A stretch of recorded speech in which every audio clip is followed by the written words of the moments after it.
The call for aid. The Galactic Council chamber had never been so silent.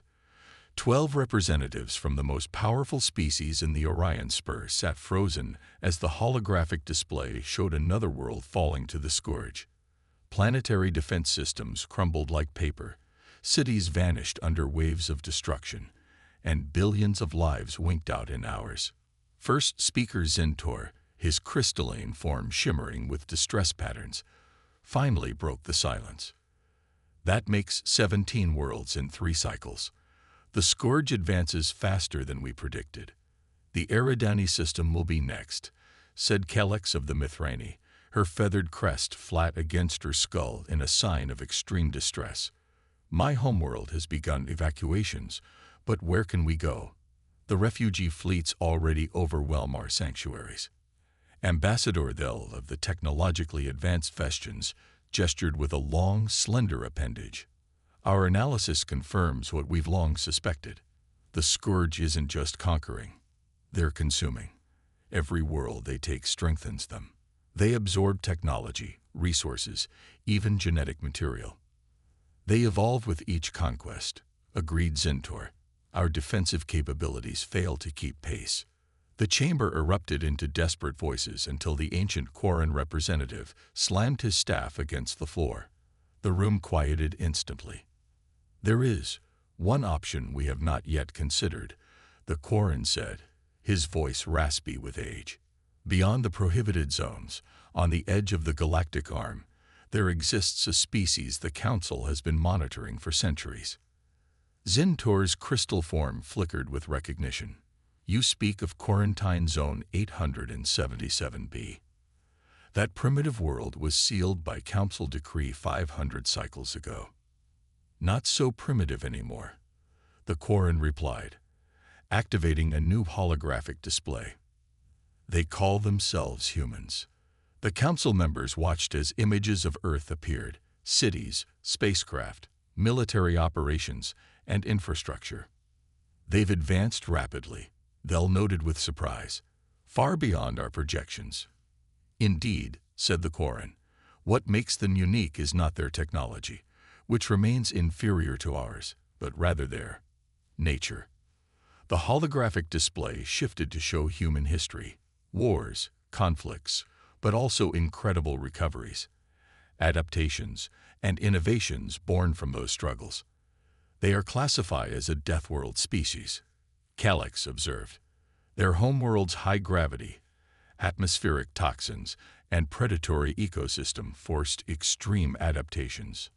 More concerning is their psychology, said Zintor. They are contentious, territorial, and remarkably aggressive for a sentient species. This is precisely why they were quarantined. The Quarren nodded slowly. Yes, and that is exactly why they may be our only hope against the scourge. The chamber fell silent again as the implications became clear. You propose to ask these humans to fight our war? Thel finally asked, her voice barely audible. I propose to give them the opportunity to defend not just us, but themselves, the Quarren replied. Our projections show the scourge will reach their system within 30 cycles. If they fall alone. If they join us now, we all might survive. After 3 days of heated debate, the Council reached its decision. A delegation would be sent to Earth, led by Ambassador Kellex, whose species most closely resembled human physiology, to minimize the shock of first contact. Admiral Elena Vasquez stood rigid as the alien vessel approached Earth orbit. Around her on the bridge of the UES Vigilant, her crew maintained disciplined silence, but she could feel their tension. Vessel maintaining designated approach vector, Lieutenant Commander Rice reported. No weapons signatures detected. Keep all defense systems at ready status, Vasquez ordered. First contact protocols remained in effect. 6 hours earlier, the alien ship had appeared at the edge of the solar system, broadcasting a message in multiple Earth languages requesting peaceful contact. The world's governments had scrambled to respond, ultimately selecting Vasquez, a respected admiral with diplomatic experience, to lead humanity's first interaction with extraterrestrial intelligence. They're hailing us again, Admiral, Communications Officer Park announced. On screen, Vask said, straightening her uniform. The view screen activated, revealing a being with an avian appearance, feathered crest, sharp facial features, and large, intelligent eyes. Greetings, people of Earth. I am Ambassador Calyx of the Galactic Council. We come in peace and urgent need. Vask maintained her composure despite the historic moment. Ambassador, I am Admiral Elena Vasquez of the United Earth Defense Force. Earth welcomes you. You mentioned urgent need in your earlier communication. Calyx nodded, a gesture the aliens had clearly studied. Admiral, we face an existential threat. A force we call the Scourge is systematically destroying civilizations across our galaxy. They are unstoppable by conventional means, adaptive and relentless. They will reach your world in less than 30 of your years. And you've come to warn us. Vasquez asked, sensing there was more. We've come to propose an alliance, Calyx replied. The Council has monitored Earth for centuries. Your species possesses qualities that may be effective against the Scourge. What qualities exactly? General Williams asked from beside Vasquez, his voice carrying a hint of suspicion. Calyx paused. Your adaptability, your persistence, she seemed to search for the right word, capacity for warfare. The command center fell silent. You're asking us to fight your war, Vasquez said. It wasn't a question.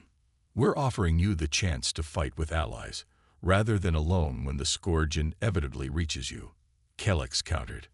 I request permission to present our case to your world leaders, including evidence of what happens to those who face the Scourge unprepared. Within 24 hours, the United Nations Security Council convened an emergency session.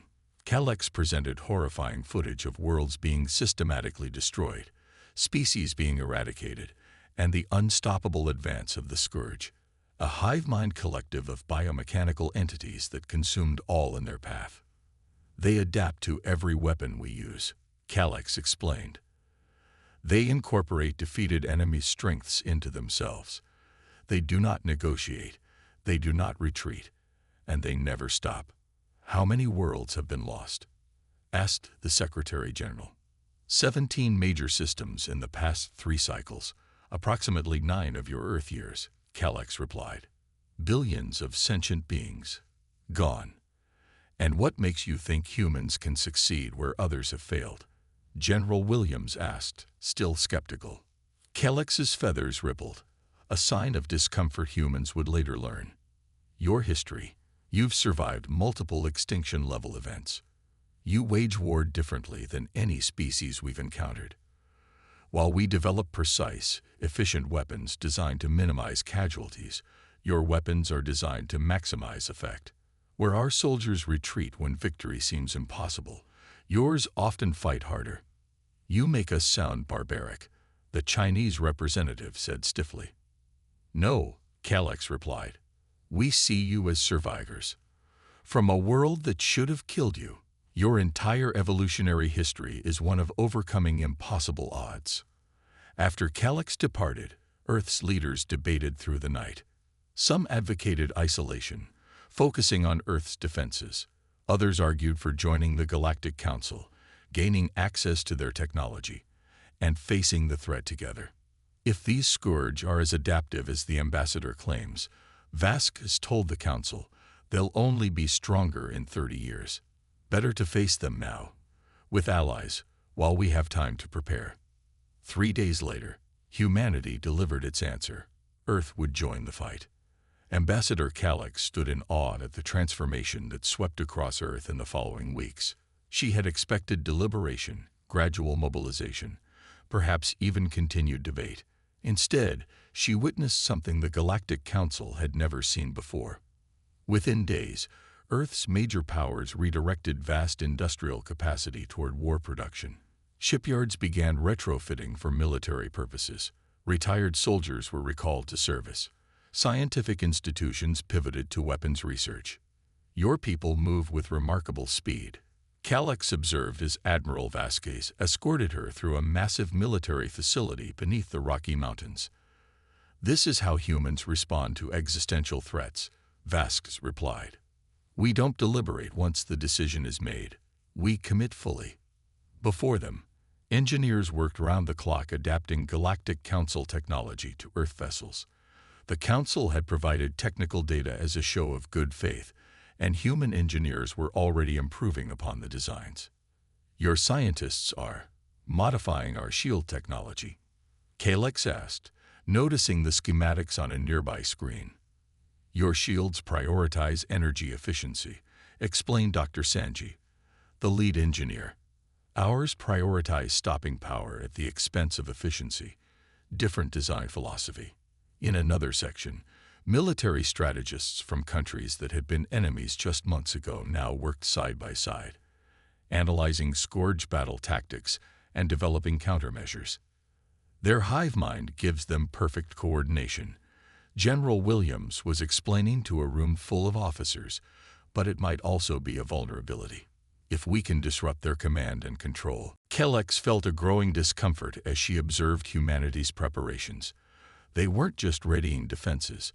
They were designing specific weapons to target Scourge weaknesses, planning offensive operations, and discussing tactics that the Council would consider unconscionable. "Admiral," Calix said quietly as they left the facility, "I must be honest. Some on the Council feared this alliance. They worried about introducing your species to the galactic community because of your martial tendencies." Vasquez nodded. "I understand their concern. But remember, Ambassador, you came to us because of those tendencies." "Yes," Calix admitted, "but I did not fully comprehend what that meant until today." That evening, Calix sent a secure transmission to the Galactic Council. "The humans have agreed to our alliance and are preparing for war at an astonishing pace. Their technology remains crude by our standards, but their approach to warfare is unlike anything in our experience. They do not view conflict as we do, as a tragedy to be minimized. They see it as a challenge to be overcome through absolute commitment." She paused, her feathers shimmering with concern before adding, "I fear we may have awakened something we don't fully understand. The humans speak of victory in terms the Council has never considered. They intend not just to stop the Scourge, but to eliminate it entirely, regardless of the cost. May the Creators forgive us if we've made a mistake," she whispered after ending the transmission, "and may they help the Scourge if we haven't." Unrelenting force. 6 months after Earth joined the Galactic Council Alliance, the first human battle group arrived at Syraxis Prime, the most critical remaining Council stronghold. Consisting of 12 retrofitted warships, the Earth vessels appeared crude and ungainly next to the sleek Council craft, their hulls bulky with additional armor and weapon systems. First Speaker Zentor watched from the command center of the Syraxis orbital platform as the human vessels took position. "They modified our shield technology," noted Defense Coordinator Thel, scanning the readings. "And their weapons, these energy signatures don't match anything in our database." "That's because they combined your plasma cannon designs with our nuclear technology," explained Captain Maya Rice, humanity's liaison to the Council Defense Forces. "We call them fusion lances. Such a combination is highly unstable," Thel said, alarmed. "The containment requirements alone are challenging," Rice finished, "but they hit 3 times harder than standard designs." Zentor's crystalline form flickered with concerned patterns. "Captain, the Council prioritizes reliable defense over offensive capability. Your modifications may endanger your own crews." Rice smiled thinly. "Different approach to warfare." First Speaker. "Humans believe the best defense is a powerful offense." Before Zentor could respond, the alert system blared. "Scourge vessels detected entering the system," announced the sensor operator. "Multiple signatures. Largest grouping we've encountered yet." The tactical display showed over 30 Scourge ships approaching, biomechanical monstrosities that resembled living creatures more than vessels, each unique yet moving with hive mind coordination. All Council vessels implement defensive protocol Epsilon. Zintor ordered. Maintain the defensive perimeter around Syraxis Prime. Captain Rice activated her communication link. Earth Battle Group 1. Implement Operation Spearhead. You are cleared to engage. Zintor turned sharply. Captain, the defensive protocol. With respect, first speaker, we didn't come here to defend. Rice interrupted. We came to fight. On the tactical display, the 12 human vessels broke from the defensive formation, accelerating directly toward the approaching Scourge Armada. The Council commanders watched in disbelief as the humans deliberately courted engagement rather than maintaining the established defensive line. What are they doing? They'll asked, mandibles clicking in distress. They're outnumbered nearly 3-1. They're implementing their battle plan. Rice replied calmly. The one Admiral Vasquez submitted and your council approved. We expected coordination with our forces, Zintor said. This is humanity's approach to coordination, Rice explained. We're the hammer. You're the anvil. Admiral Helen Chen watched from the bridge of the UES Dauntless as her battle group closed with the enemy. After months of preparation, after all the simulations and strategic planning, they would finally face the enemy that had terrorized the galaxy. All ships execute attack pattern Delta, Chen ordered. Weapons free, selective targeting. Focus on their largest vessels first. Unlike the Council's defensive formations, the human ships spread out, creating multiple attack vectors. The Scourge, accustomed to enemies who sought to establish defensive perimeters, seemed momentarily confused by the aggressive approach. They're adapting their formation, reported Lieutenant Commander Jackson, splitting to intercept. Just as we predicted, Chen said. Spring the trap. Group 2. Execute. 6 of the human vessels suddenly changed course, their engines flaring as they accelerated toward one flank of the Scourge formation. The other 6 continued straight ahead. This violation of basic tactical doctrine, never divide your forces against a superior enemy, caught the Scourge unprepared. Fusion lances at maximum charge, Weapons Officer Takeda announced. Target locked on the lead Scourge vessel. Fire, Chen ordered. Across the human battle group, the newly developed fusion lenses discharge. Blinding beams of concentrated energy struck the Scourge ships, penetrating their adaptive shields, calibrated to defend against the Council's conventional weapons. 3 Scourge vessels ruptured immediately, their biomechanical forms shuddering as the concentrated energy overloaded their systems. The remaining Scourge ships quickly began adapting, their shields shifting frequency to counter the new threat. As expected, they're adapting, Chen noted. Implement Phase 2. The human vessels abruptly changed their weapon configurations. What the Council forces, and the Scourge, didn't know was that each human ship carried 3 different weapon systems, specifically designed to force the Scourge to constantly readapt. Kinetic drivers online, Takeda reported.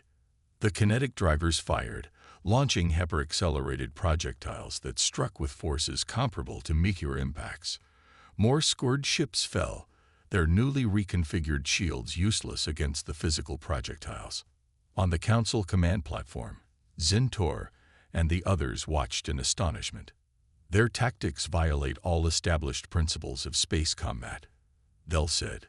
They're fighting at point-blank range, making themselves vulnerable. They're making a trade, Rice explained, accepting damage to ensure their attacks succeed.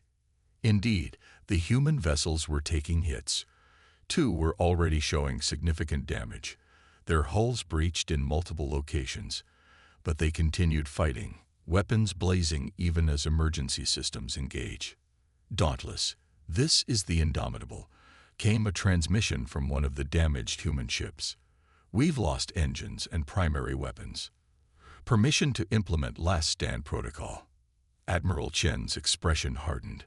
Permission granted, Indomitable. Honor and glory. To the Council observers' horror, the damaged human vessel deliberately propelled itself directly toward the largest remaining Scourge ship, accelerating using its emergency thrusters. What are they doing? Zintor demanded. Ensuring their sacrifice means something, Rise said quietly. The Indomitable collided with the Scourge vessel at high velocity. Both ships vanished in an explosion that momentarily outshone the system's sun as the human vessel's reactor went critical on impact. By the creators, whispered Thel. They self-destructed. No, Rise corrected.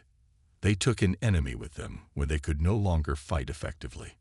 The battle raged for another 3 hours.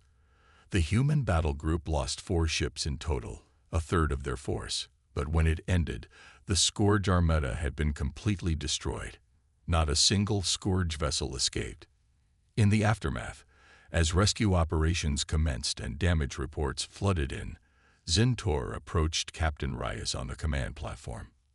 The cost, the first speaker said, crystal form pulsing with disturbed patterns. 4 ships, hundreds of your people. That's war, Rise replied simply. The Council does not consider such losses acceptable, Zintor insisted. Our defensive doctrine specifically aims to minimize casualties. And how many worlds have you lost with that doctrine? Rise asked pointedly. Before Zintor could respond, Admiral Chen's transmission came through from the Dauntless. Captain Rise, please inform the Council that the first engagement was successful. Earth Battle Groups 2 and 3 will arrive within the week. We're taking the fight to the Scourge. News of the human victory at Syraxis Prime spread rapidly through Council space. Species that had resigned themselves to inevitable defeat felt the first stirrings of hope. But that hope was tempered by unease as reports of human combat tactics circulated. They fight like nothing we've ever seen, Calyx explained to an emergency session of the Council. They accept casualties that we would consider catastrophic to achieve their objectives. And the Scourge? Asked a representative of the aquatic Melosians. Confused. By all accounts, Calyx replied. Their adaptive nature has always countered our methodical defensive approach. The humans' unpredictability and willingness to sacrifice forces for tactical advantage doesn't compute with Scourge strategy. The ancient Koran representative tapped his staff thoughtfully. Perhaps that is precisely why the humans are effective. The Scourge evolved to counter beings who think as we do, beings who prioritize preservation of life above all. The humans calculate differently. They calculate in victory and defeat. Zintor agreed, not in lives saved or lost. Over the next 3 months, more human battle groups arrived. Earth had converted its entire space fleet for war, and new ships were being constructed at a pace that astonished the Council species. Each vessel incorporated Council technology, but modified in ways that prioritized offensive capability over safety and sustainability. With each engagement, the pattern became clear. Human forces attacked relentlessly, accepted losses that Council commanders would consider unacceptable, and achieved victories where the Council had known only retreat and defeat for years. The Scourge, facing an enemy that didn't behave according to their predictions, began to adapt in new ways. They attempted to copy human tactics, but lacked the individual initiative that made those tactics effective. The hive mind could coordinate perfectly, but couldn't replicate the controlled chaos of human warfare. 6 months into the human campaign, the strategic situation had reversed. The Scourge, for the first time since they appeared, were in retreat across multiple sectors. 7 worlds had been liberated, their surviving populations witnessing something they never expected, the Scourge in flight. But the cost was heavy. Earth had lost nearly 30% of its original fleet. Thousands of human soldiers and crew had perished, and the survivors fought with an intensity that increasingly disturbed their allies.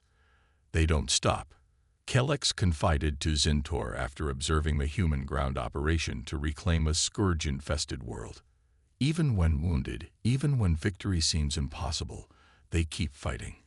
I saw a human soldier continue advancing after losing an arm. The Council grows concerned, Zintor admitted. The humans achieve what we could not, but their methods. We asked for their help, Calyx reminded him. We sought their martial tendencies, as we euphemistically called it. Yes, Zintor agreed. but I don't think we truly understood what that meant. The Scourge, desperate and cornered for the first time, made a decision that would change the course of the war. Their hive mind, analyzing all available data, identified the source of their new problem. Earth.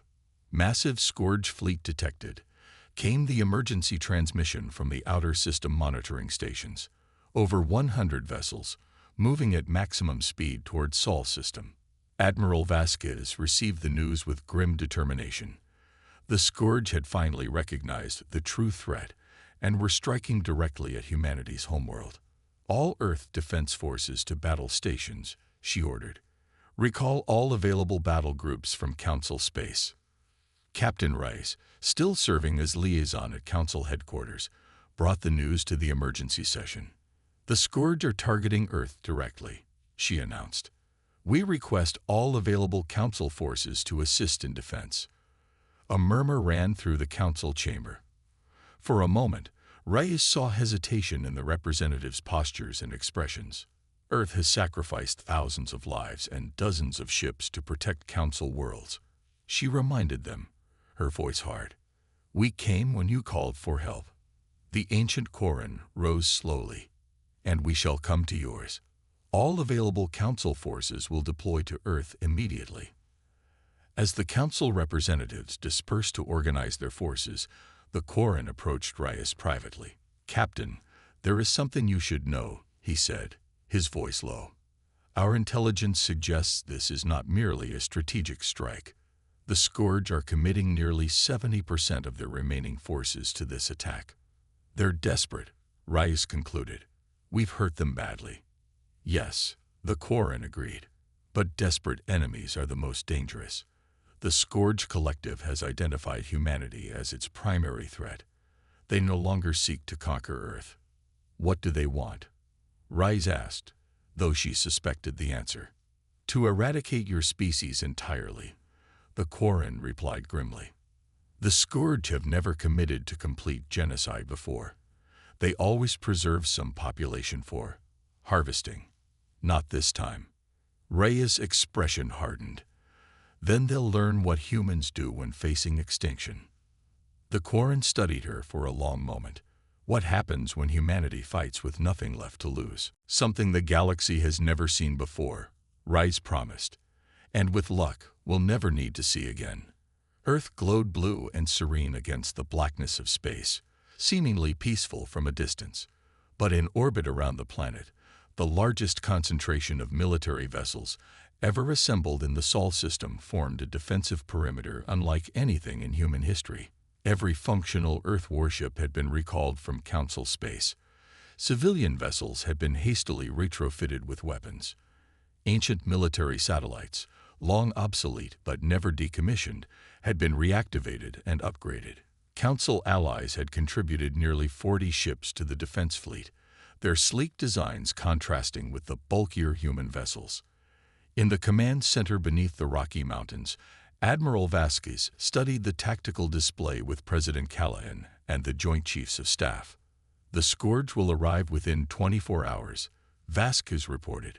127 vessels confirmed. Intel suggests they've committed 70% of their remaining forces to this attack.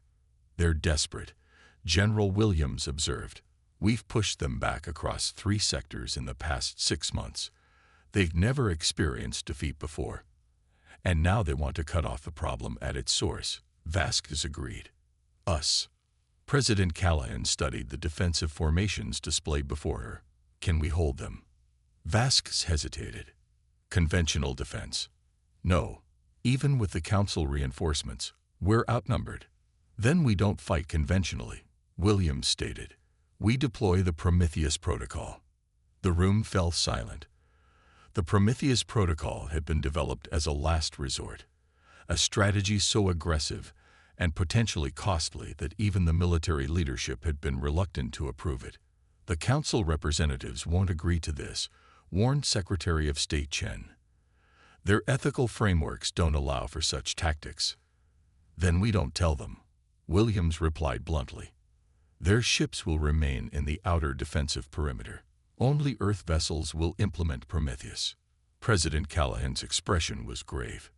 The casualties. Projected at 40% of our forces, Vasquez answered quietly. But if successful, Scourge losses would be catastrophic, potentially enough to end their offensive capability permanently. Callahan closed her eyes briefly, feeling the weight of the decision. The alternative is risking Earth itself. Implement Prometheus Protocol. Admiral. God help us all. Ambassador Calyx paced nervously on the bridge of the Council flagship Luminous Harmony. Around her, Council commanders monitored the approaching Scourge fleet with growing apprehension. The humans' defensive formation is unusual, noted Fleet Commander Threll of the Vestians. They've positioned their strongest vessels at seemingly random intervals rather than concentrating their firepower. Human tactics often appear chaotic to us, Calyx reminded him. Yet they've proven effective. This is beyond tactical divergence, Threll insisted. These formations violate basic principles of space combat. They're creating deliberate gaps in their defensive line. Before Calyx could respond, a communication came through from Admiral Vasquez. Council allies, we appreciate your support in this battle. Vasquez began. As per our coordinated strategy, your vessels will maintain position in the outer defensive sphere. Earth forces will engage the Scourge directly. Admiral, Threll interjected, our analysis of your formation suggests significant vulnerabilities. We should redistribute our forces too. Negative. Commander, Vasquez interrupted firmly. Maintain your assigned positions. This is not a suggestion. After the communication ended, Threll turned to Calyx. They're hiding something. Of course they are, Calyx agreed. Just as we've hidden things from them. But their tactics have succeeded where ours failed for years. We must trust them now.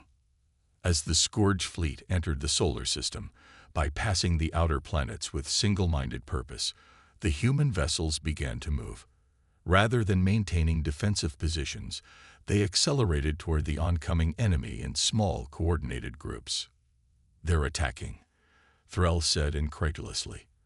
They're outnumbered nearly 2-1.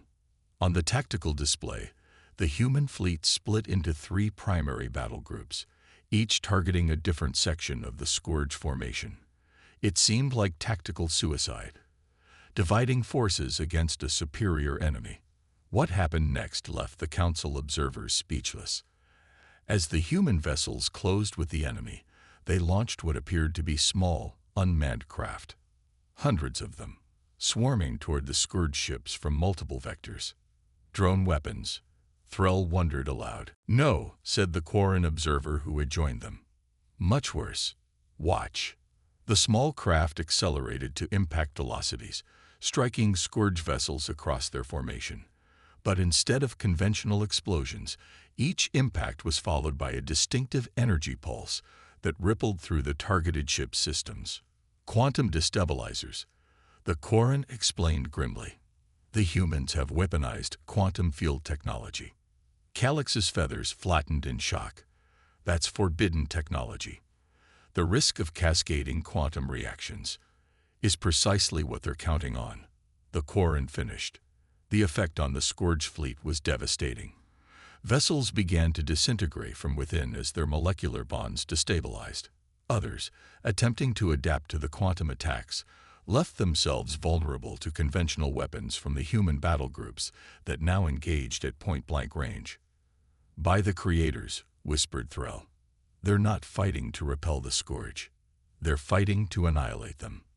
The battle quickly descended into chaos. Human vessels deliberately sacrificed themselves to ensure their quantum payloads reached high-value targets. Scourge ships, their hive mind overwhelmed by the multifaceted attack, struggled to coordinate an effective response. From the Council flagship, Calyx watched in horrified fascination. The humans fought with a desperation and commitment that defied comprehension. When a vessel was damaged beyond effective combat capacity, it didn't retreat. It drove itself directly into the nearest Scourge ship. When sections of the human line faltered, reserves rushed in without hesitation, maintaining relentless pressure. Their casualties are enormous, Threll noted, scanning the tactical data. They've already lost 37 ships. How can they continue? Because they must. The Quarren said simply. This is their home. And humans have always been willing to pay any price to defend it. The space around Earth became a graveyard of vessels, scourge biomechanical ships torn apart by quantum cascades, human warships shattered by scourge adaptive weapons. For 6 hours, the battle raged with an intensity that shocked even the most battle-hardened council commanders. And then, incredibly, the tide turned. The scourge formation began to falter, their coordinated movements becoming erratic. Individual ships attempted to retreat, a behavior never before witnessed in scourge tactics. Their hive mind is failing, the Quarren observed. The quantum attacks must be disrupting their collective consciousness. They're retreating, Calyx said in disbelief. No, corrected Admiral Vasquez, who had opened a channel to all Allied vessels. They're not going anywhere. The remaining human ships executed a final, coordinated maneuver, encircling the disorganized scourge fleet. New weapons came online, devices that emitted focused waves of energy, unlike anything the Council had seen before. Psychic disruptors, explained Vasquez over the open channel, targeted to the specific frequency of scourge consciousness. We identified their hive mind wavelength during our previous engagements. The effect was immediate and absolute. The scourge vessels stopped moving entirely, floating dead in space, their collective intelligence shattered by the concentrated disruption of their psychic network. All ships, commence final phase, Vasquez ordered. No survivors. The human fleet methodically destroyed the helpless scourge vessels, ensuring not a single one escaped. When the last enemy ship disintegrated, a profound silence fell across all communication channels. The Battle of Earth was over. Humanity had survived. But the cost was staggering. Over half the human fleet destroyed, thousands of lives lost, and Earth's orbital infrastructure heavily damaged.